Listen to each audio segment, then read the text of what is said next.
Okay, here's the thing I wanted to show you guys. It's the first item I'm going to sell on Luke's floor. This is a H1 Utica brand self-winding fly fishing reel.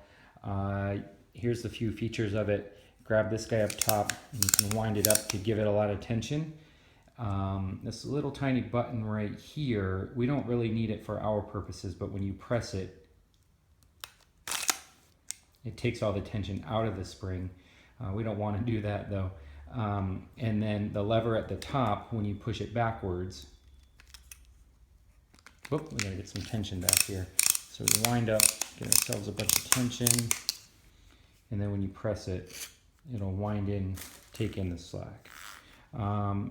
This opening right here has this bright silver, I think it's a stainless steel fair lead to minimize chafe on the fishing line, or in this case the throw line.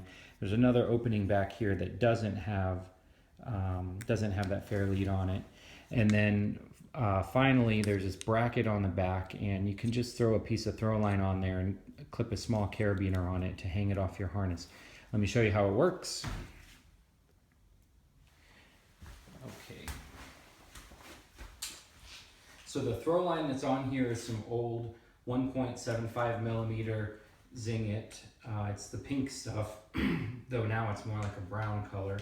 There is a splice on the end of it, and one neat little feature about the splice is that the eye has a little tiny tab at the top of it, which after you do your girth hitch, if you're wearing gloves or if it's cold and your dexterity isn't as good as you would like for it to be, there's that little tab sticking up, and you can pull it to quickly loosen up the knot, make it easier to take your throw weight off if you want to swap it out maybe with a grapple hitch, or if you need the throw weight for something else. So, all right, so here's how it works.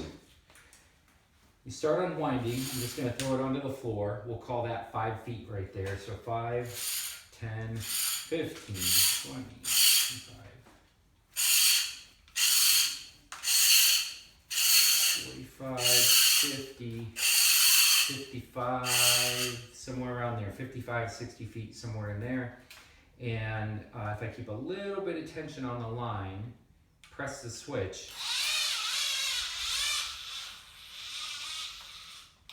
this thing will wind up 60 feet of throw line in just a few seconds. So let's do it again real quick.